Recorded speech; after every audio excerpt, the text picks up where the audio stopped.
A gente segue aqui com o deputado Ságuas Moraes.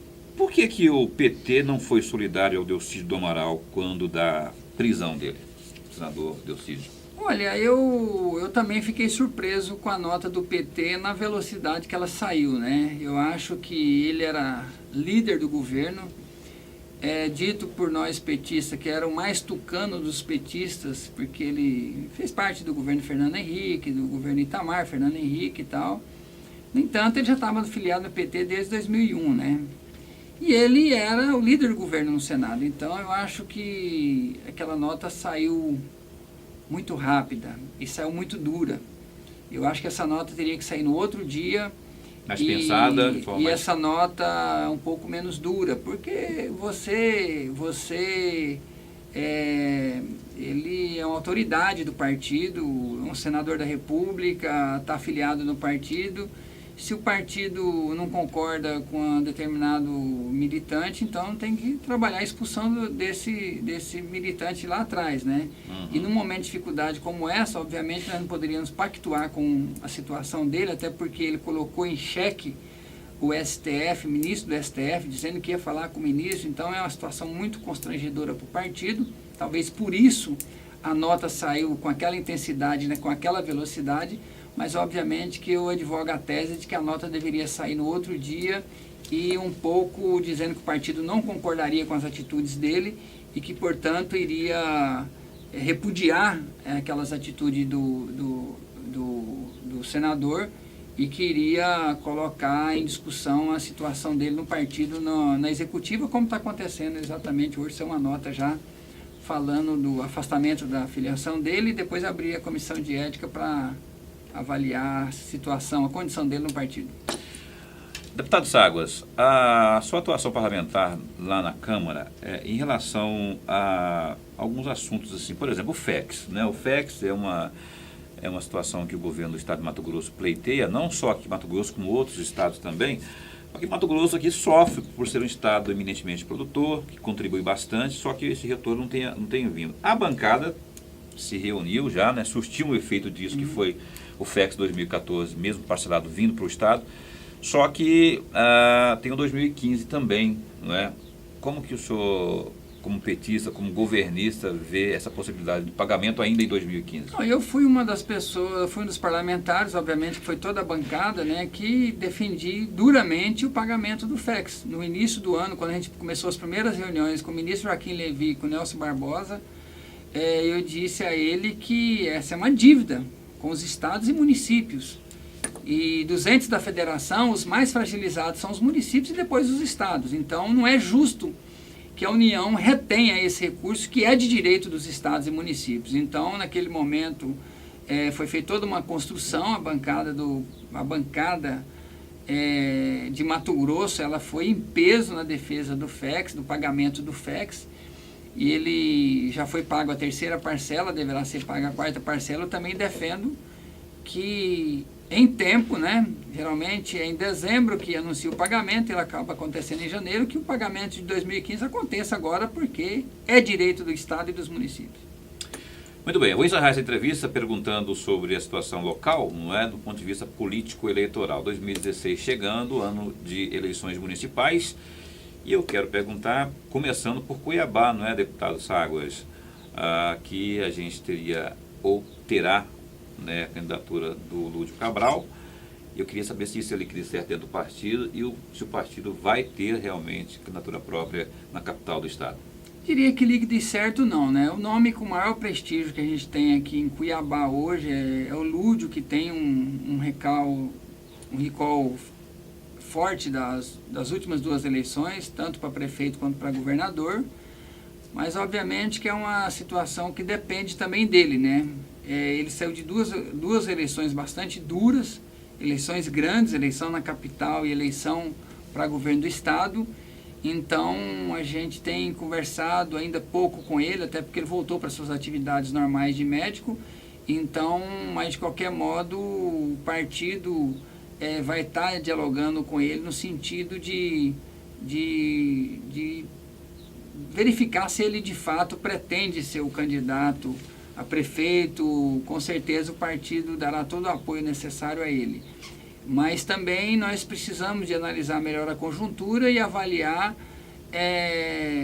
como que deveremos participar desse processo. Se o Lúdio colocar o nome dele à disposição, com certeza terá apoio integral do Partido dos Trabalhadores.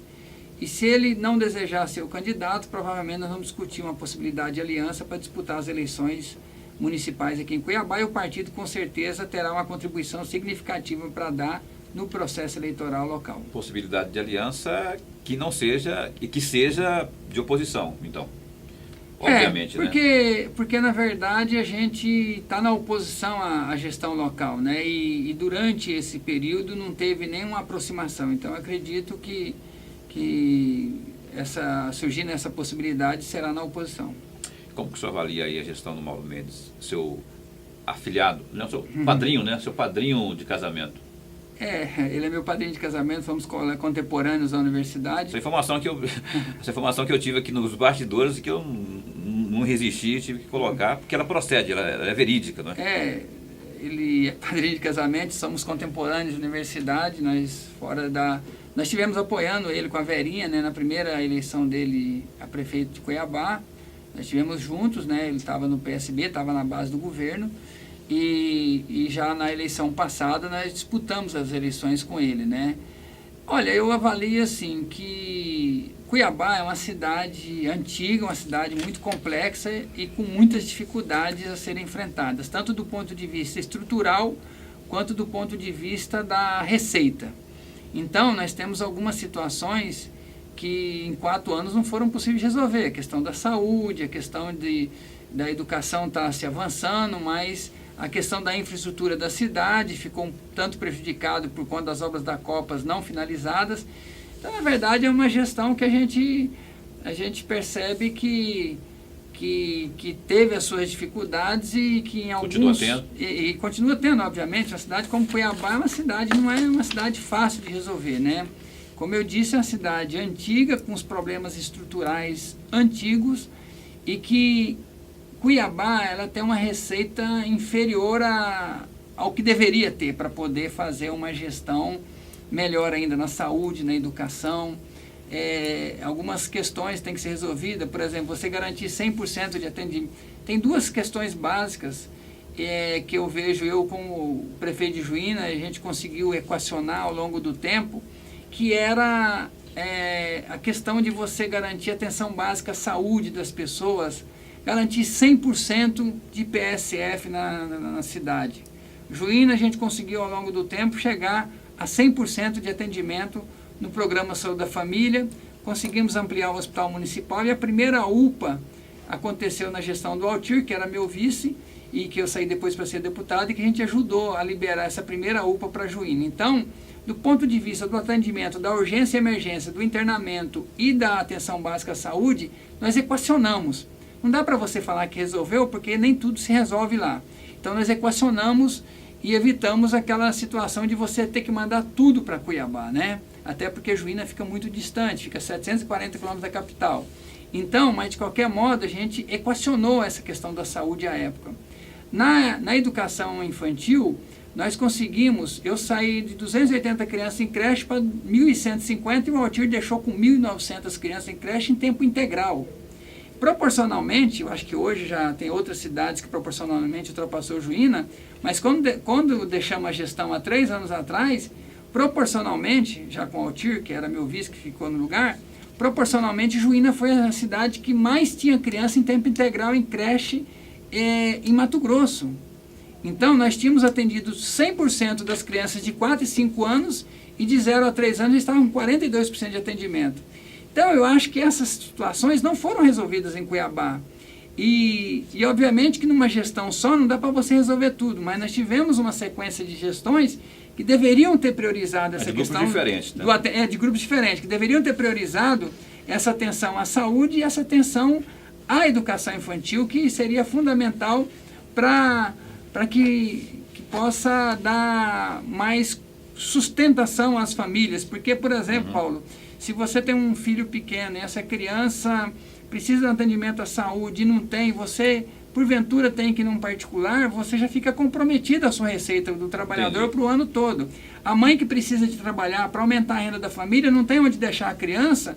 Essa criança ou ela deixa com um outro pequeno em casa, que fica extremamente vulnerável ao mundo da droga e ao mundo do crime, ou então ela vai deixar com a vizinha que não pode ficar com a criança todos os dias, ou ela não vai trabalhar e não vai aumentar a renda da família, não vai melhorar a condição de vida dessas pessoas. Então, esses temas para mim são fundamentais e muito caros em qualquer gestão municipal. E que Cuiabá não é diferente. Obviamente que em Cuiabá não é diferente e eu sempre que estive apoiando alguma candidatura em Cuiabá, eu sempre falava isso para o candidato, que seria fundamental resolver essas duas questões. Ságuas Moraes, petistas, Ságuas Moraes conosco aqui no Repórter MT, a quem eu agradeço pela sua participação.